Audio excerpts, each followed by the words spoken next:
Стамбул конвенциясы аялдарга карата зомбулук жана үй бүлөлүк зомбулукка каршы улуттук деңгээлде соттук куугунтуктоону талап кылат. Кыргыз Республикасынын кылмыш жаза кодексинде үй бүлөлүк зомбулук боюнча жобо бар. Бирок анда бул кылмыштардын гендердик табияты эске алынган эмес. Бул видеороликте биз эл аралык стандарттар жана Кыргызстандын мыйзамдарынын негизинде гендердик зомбулук темасы боюнча 7 негизги маселени карап чыгабыз. Эл аралык стандарттарга ылайык алдын алуу чараларын жакшыртуу үчүн ар бир адам өлтүрүү фактысы кылдат талданып, иликтениши керек. Кыргыз Республикасынын кылмыш жаза кодексинде өмүргө каршы кылмыштар боюнча 8 берене бар. 7 кылмышта жеңилдетүүчү жагдайлар бар. Мисалы, 123 берене. Атап айтканда, жабырлануучунун чагымчыл же адеп ахлаксыз жүрүм-турумунун негизинде кылмыш жоопкерчилигин жеңилдетүүгө жол берет. Ошентип иш жүзүндө аялдын сексуалдык жүрүм-туруму, ойноштук айыптоо, жабырлануучунун мүнөзү, киши өлтүрүү учурундагы аффектти чечмелөөгө негиз берет. Бул жазаны кыскартат. Стамбул конвенциясы башка адамга карата дене бойлук зомбулук аракеттерин атайлап жасоо кылмыш катары квалификацияланышын талап кылат. Кыргыз Республикасынын кылмыш жаза кодекси оор залал келтирүүдөн баштап жана жеңил дене бойлук залалдарга чейинки ден соолукка каршы кылмыштарга карата кылмыштык куугунтуктоону сунуш кылат.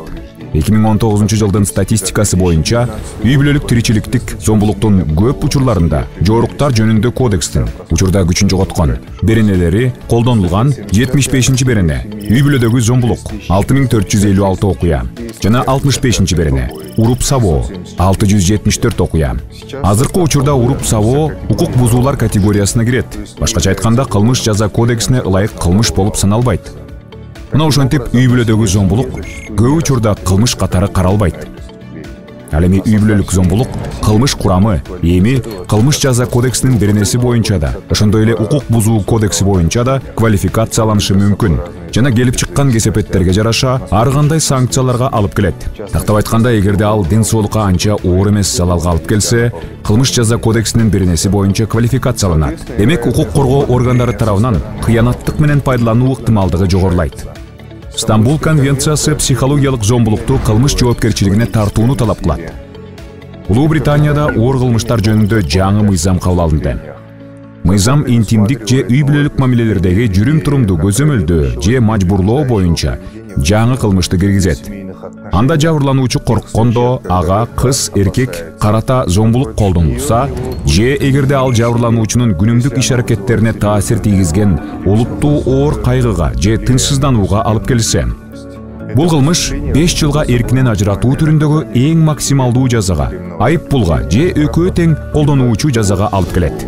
Кыргыз Республикасынын кылмыш жаза кодексинде психологиялык зомбулуктун ырайымсыз жана контролдук түрлөрүн камтыган конкреттүү ченемдер жок. Кыргыз Республикасынын кылмыш жаза кодексинин 177 беренесинде үй бүлөлүк зомбулук деген конкреттүү кылмыш бар. Анын ичинде психикалык өнүгүшүнө зыян келтирүү да бар. Бул үй бүлөдөгү психологиялык зомбулук үчүн кылмыштык куугунтуктоону киргизүүгө жол ачмак.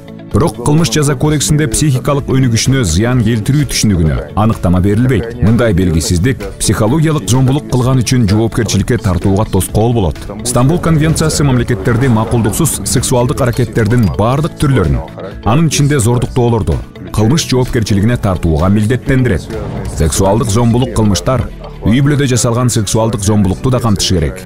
Көптөгөн өлкөлөрдүн мыйзамдарында никедеги зордуктоо кыйыр түрдө же ачык түрдө кылмыш катары каралган эмес. Стамбул конвенциясы сексуалдык зомбулуктун бардык түрлөрүн бир гана квалификациялоочу белги менен аныктайт. Макулдуктун жоктугу. Зордуктоо Кыргыз Республикасынын кылмыш жаза кодексинин 154 беренесине ылайык Кыргыз Республикасында кылмыш жаза жоопкерчилигине тарта турган кылмыш болуп эсептелет. Анда так аныкталбаганына карабастан, ал никедеги зордуктоону дагы камтыйт. Бирок Кыргыз Республикасынын кылмыш жаза кодекси кирүүнүн далилин талап кылат жана жабырлануучунун эркине каршы, башкача айтканда, анын макулдугусуз жыныстык катнашка баруу сыяктуу негизги элементти камтыбайт. Стамбул конвенциясы башка адамга карата анын коопсуздугунан коркууга алып келген коркунучтуу жүрүм-турумду кылмыш катары карайт. Аңдуу, артынан түшүү, эки түзүүчү элементи боюнча аныкталат. Кылмышкердин ниети, башка адамда катуу коркуу сезимин пайда кылуучу таасир. Стамбул конвенциясы коркутуучу жүрүм-турумга так аныктама берет. Башка адамдын артынан дайыма аңдуу, башка адам менен жагымсыз байланышуу же башка адамга алардын аңдып жатканын билдирүү. Буга жабырлануучуну физикалык жактан аңдууну, анын жумуш ордунда, спорт же окуу жайларында пайда болуу жана виртуалдык дүйнөдө жабырлануучуну аңдуу,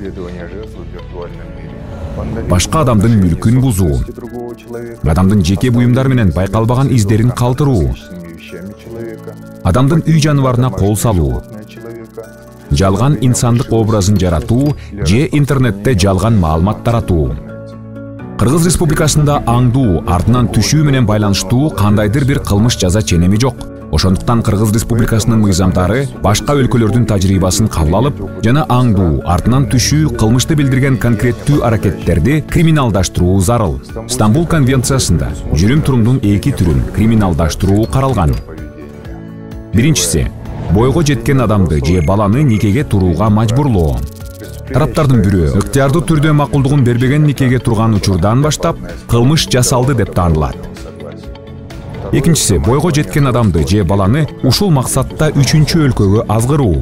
Адамдын аял эркек эркине каршы никеге турууга мажбурлоо максатында аны чет өлкөгө азгыруу актысы өзү эле кылмыштуу болуп эсептелет. Кыргыз Республикасынын кылмыш жаза кодексинде никеге турууга мажбурлоо боюнча 4 кылмыш каралган. Жалпысынан Кыргыз Республикасынын кылмыш жаза кодекси Стамбул конвенциясынын 37-беренесине ылайык мажбурлоочу нике үчүн кылмыштарды камтыган. Стамбул конвенциясы эки түрдөгү аракеттерди криминалдаштырууну талап кылат. Аялдын кош бойлуулугун анын алдын ала жана маалымдалган макулдугусуз кандайдыр бир жол менен токтотуу. Макулдугусуз аялдын табигый жол менен тукум улоо жөндөмдүүлүгүн токтотууга багытталган ар кандай жол жоболорду жүргүзүү. Кыргыз Республикасынын кылмыш жаза кодексинде мажбурлоочу стерилизациялоо жана бойдон алдырууга мажбурлоо жөнүндө бир да сөз жок. Мисалы, гендердик зомбулуктун бир түрү эркек бала эмес кыз күтүлсө, мажбурлап бойдон алдыруу. Стамбул конвенциясынын 40-беренеси сексуалдык кол салууга тыюу салат.